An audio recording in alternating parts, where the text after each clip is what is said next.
Estaba Gándara.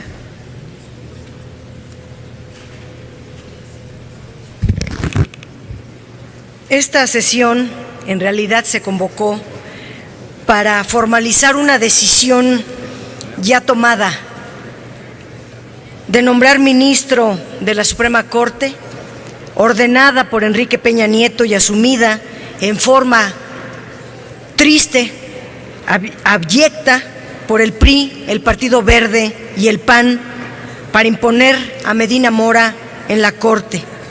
Ni los propios jueces y magistrados quieren a Medina Mora, y votar por él es votar por restaurar el presidencialismo imperial. Medina Mora no tiene antecedentes como juez ni como magistrado, por lo tanto, no tiene carrera que demuestre eficacia, probidad y capacidad en la impartición de justicia. Tiene antecedentes muy cuestionables en el espionaje, la seguridad pública y la procuración de justicia en los años de mayor violencia y mayores violaciones de derechos humanos cometidos a nombre del combate al crimen organizado y privilegiar el uso de la fuerza policíaca en la resolución de conflictos sociales en nuestro país. No hay muestras de honorabilidad ni de competencia en actos que la propia Corte documentó en sus diversas resoluciones. Nombrar a Medina Mora ministro es premiar la impunidad en la violación a estos derechos humanos. Es un pésimo mensaje a toda la comunidad internacional que ha alertado sobre la grave crisis que vive nuestro país en este terreno, agudizada con el caso de los 43 normalistas desaparecidos en Ayotzinapa. Del michoacanazo, más allá de la forma en que se obtuvieron la libertad de los 38 implicados, el punto central es que en ningún caso, ni siquiera uno, se lograron acreditar los delitos imputados. Entonces pueden surgir aquí dos hipótesis. Uno, que se hace uso de la PGR para hacer acusaciones políticas sin ningún sustento. O dos, es tan incompetente que no logró probar la responsabilidad de nadie en ni uno de los acusados. Cualquiera de las dos cosas es muy grave y lo inhabilita para el cargo de ministro.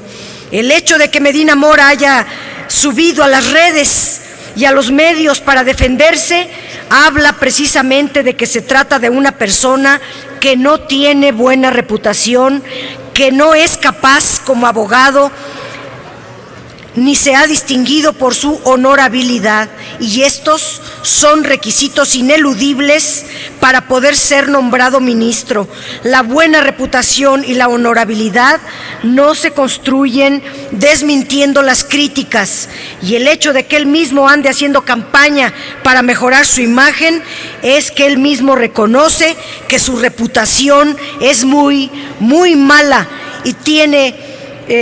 y este es un requisito constitucional que él no cubre. Con el antecedente del michoacanazo, nombrar a Medina Mora es premiar la incompetencia como procurador de la República y el uso y abuso de las figuras del arraigo y testigos protegidos. Asimismo, se trata de partidizar el ejercicio de la justicia, un mensaje tremendo en pleno proceso federal electoral de este 2015.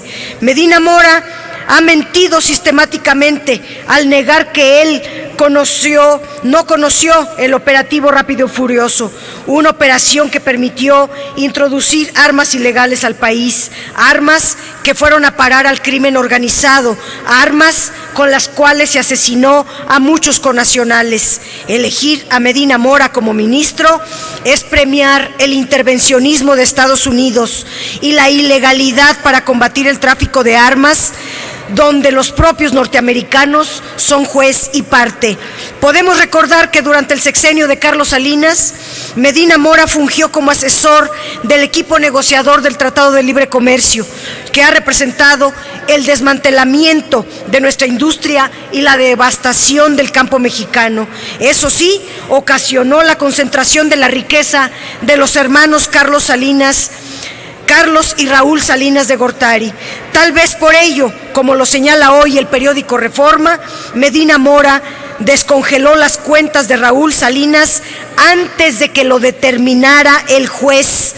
No respeta a los jueces, se salta al Poder Judicial al que ahora él quiere pertenecer.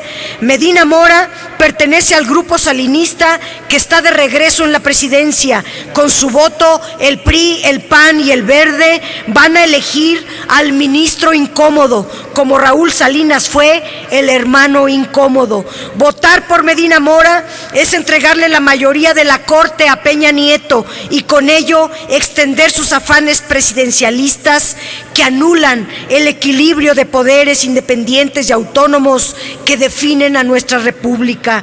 Implica no respetar el federalismo, que intervenga estados y municipios a su antojo, con un Congreso abyecto y ahora un tribunal entregado al presidente. El señor Medina Mora quiere formar parte de un órgano del Estado contra el que litigó persistentemente.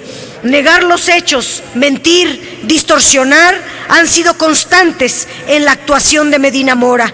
Solo en una de las pocas cosas que Medina Mora no le ha mentido a los mexicanos es en lo que toca a los costos de una estrategia que él y otros diseñaron, la llamada guerra contra el narcotráfico.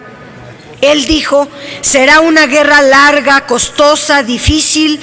Lo declaró al diario El País en noviembre de 2008 y lo ha sido. Pero Medina Mora ha mirado la estela de muerte desde la comodidad de las embajadas en el Reino Unido y en Estados Unidos. Ya que aquí se habla de congruencia, habría que preguntar al proponente dónde está la congruencia cuando se propone para el máximo tribunal del país a uno de los arquitectos de la guerra contra el narcotráfico, que según el gobierno actual fue una estrategia fracasada. Luego por eso les dicen que no entienden.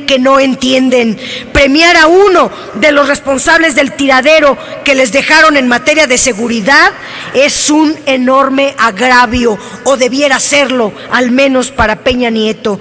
La incapacidad de Medina Mora para elaborar estrategias y trabajar junto con García Luna obstaculizó los esfuerzos de lucha contra las drogas y la capacidad de la PGR para procesar a los criminales. Esto no lo digo yo, lo dice la Embajada de Estados Unidos. Termino diciendo que este Senado no puede hacer oídos sordos a las más de 50,000 firmas que se han recolectado para que no se designe a Medina Mora como procurador, a las voces de organizaciones defensoras de derechos humanos, a organismos de derechos sexuales y reproductivos de las mujeres, a especialistas en los medios de comunicación que han alertado sobre el sesgo conservador e ineficaz de un abogado que ha perdido todas y cada una de las batallas que emprendió como abogado del país. No es posible que cuando la Suprema Corte quiere modernizarse, actualizarse y estar abierta a la nueva Constitución, a las nuevas corrientes y tesis sobre derechos humanos de primera, segunda y tercera generación, se opte por un ministro que representa todo lo contrario. Votar a favor de Medina Mora representará un signo ominoso sobre la captura del Estado y el menosprecio a los derechos humanos fundamentales de las mujeres, de indígenas, de los derechos a la información, a la libertad de expresión, a la libertad de libre manifestación. Es cuanto, presidente.